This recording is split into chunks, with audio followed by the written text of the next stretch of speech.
اهلا وسهلا. مش هطول عليكم تكمله لموضوع امام عاشور. الحمد لله الموضوع اللي انا قلته امبارح،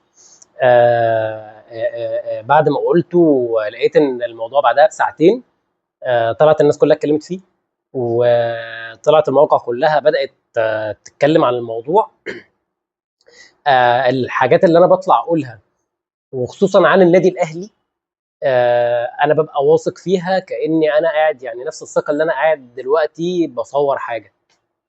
دي ثقة عمياء، لأن مفيش خبر أكيد هقوله عامة أو هقوله خصوصا عن النادي الأهلي هيبقى فيه أي كلام، أو إن أنا طالع أخبط بقى في النادي الأهلي وبتاع والكلام ده كله. يعني مثلا قبل ما أخش لكم في موضوع إمام عاشور، مشكلة كبيرة جدا حاصلة ما بين تريزيجيه ومحمد الشناوي. محدش اتكلم عنها كتير ومحدش هيتكلم عنها كتير، بس خدها مني وانا بقولها لك وباكدها لك. في مشكله كبيره قوي ما بين تريزيجيه ومحمد الشناوي، علشان تريزيجيه الماتش اللي فات راح لجمهور الاهلي علشان خاطر بعد الماتش يعتذر لهم. فمحمد الشناوي اتضايق، انت ليه رايح لوحدك؟ ليه ما استنيتش اللعيبه؟ عشان خاطر انا كمحمد الشناوي اصلا كان عنده راي تاني خالص، ان لا ما نروحش اصلا للجمهور لان الجمهور شتم اللعيبه قبل الماتش. فعايز يعمل نفس مشكله تاني الحوار بتاع محمد رمضان وكهربا، وان هو ما يروحش الجمهور الاهلي علشان جمهور الاهلي اتغلط في اللعيبه او شد اللعيبه او شتم اللعيبه. فانت برضه يا محمد الشناوي تاني، انت ما بتتعلمش يا ابني من اخطائك خالص. يعني لا اتعلمت ان انت تفرد ايدك، ولا اتعلمت ان انت ما ينفعش تيجي على الجمهور.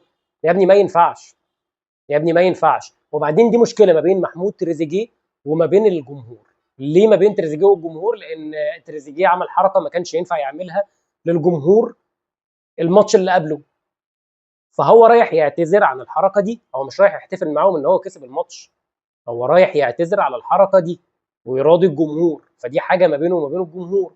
انت خليت نفسك طرف فيها ليه وعايز الفرقه كلها تروح؟ لا، هي خلاص هي حاجه تخصه، فهو رايح للجمهور. فانت ما تعملش قصه بقى يا محمد شناوي. وبعدين انا مش عارف، يعني انت يا ابني احمد ربنا ان انت بتلعب لحد دلوقتي في الاهلي اصلا. بجد يعني احمد ربنا ان انت لحد دلوقتي بتلعب في الاهلي. دي حاجه. الحاجه الثانيه، امام عاشور، امبارح قلت في الفيديو يا جماعه امام عاشور اكيد هيجيب ورا. ده مش عشان هو جبان ولا عشان هو اي حاجه، لكن انا زي برضو ما قلت امام عاشور ذكي.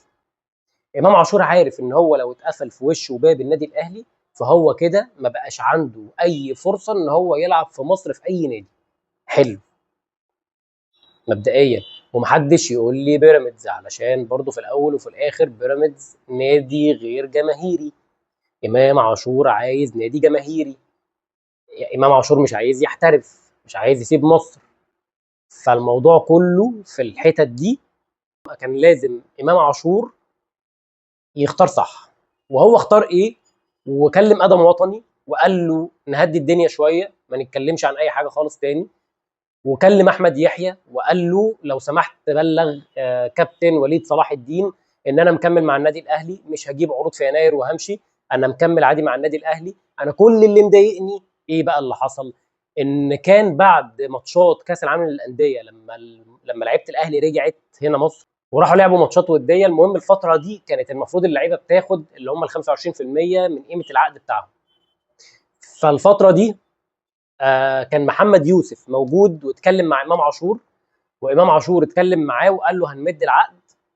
الكلام ده بعد كاس العالم للانديه، قال له هنمد العقد وبعد ما نمد العقد هنزودك. وكان عقد امام عاشور اعلانات ونادي الاهلي، العقد كامل على بعضيه بالاعلانات بالنادي الاهلي كان من 60 ل 65 مليون جنيه. وده تقريبا نفس اللي بياخده محمود حسن تريزيجيه، بياخد مليون 250 الف دولار. فانت لو حسبتها دلوقتي على سعر الدولار هتلاقي برضو عاملين 60 مليون بتاع حاجه كده في الحدود دي.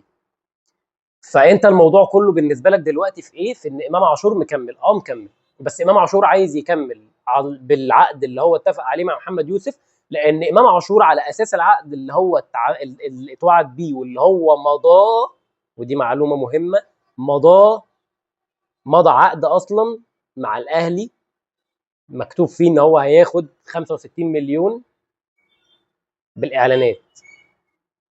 فالموضوع كله ان امام عاشور بقى مسيستم حياته ومسيستم دنيته على اساس ايه؟ ان انا عندي فلوس جايه لي. فبالتالي اشتريت حاجات وقسطت حاجات ودخلت نفسي في مديونيات وقصص ودنيا، وفي الاخر يتقال لي لا والله مش هينفع الكلام ده دلوقتي، واحنا مش عارفين الكلام ده دلوقتي الدنيا هتمشي فيه ازاي. فطبعا امام عاشور لازم يتجنن. المهم وليد صلاح الدين قال لاحمد يحيى ما دام اتوعد يبقى الاهلي مش هيرجع في وعده، وهيجدد له بالسعر اللي هو مكتوب له في العقد اللي هو بيقول ان هو مضاه مع محمد يوسف. خلصنا ده في موضوع كده. بس امتى؟ بعد الموسم ده ما يخلص. فامام عاشور بقى قافش في الحته دي.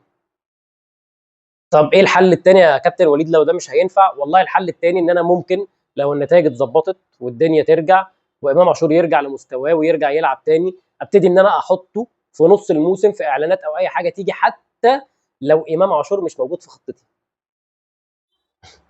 اصلا. يعني اصلا امام عاشور مش موجود في خطه الاهلي، في الاعلانات اللي موجودين تريزيجيه ومروان عطيه واحمد سيد زيزو. اصلا امام عاشور مش موجود. فالقصه كلها دلوقتي دايره على ايه؟ دايره على ان امام عاشور مستحيل يعند ولا ينشف دماغه مع الاهلي، لانه لو خسر الاهلي هيبقى خسر اي كره في مصر. بس مش هقدر اقول له اكتر من كده.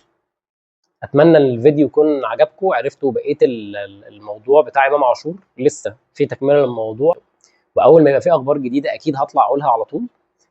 عايز بس الناس بقى تبتدي ان هي تدعم شويه معايا كده علشان نقدر نجيب حاجات اكتر من كده ان شاء الله. واصلا استنوا بجد لسه في حاجات تانية كتير هتتعمل. احنا بنحضر كل ده، احنا ما عملناش اي حاجه، وان شاء الله تنبسطوا معانا وتعرفوا مننا الحاجات قبل ما تنزل ان شاء الله على كل المواقع. شكرا.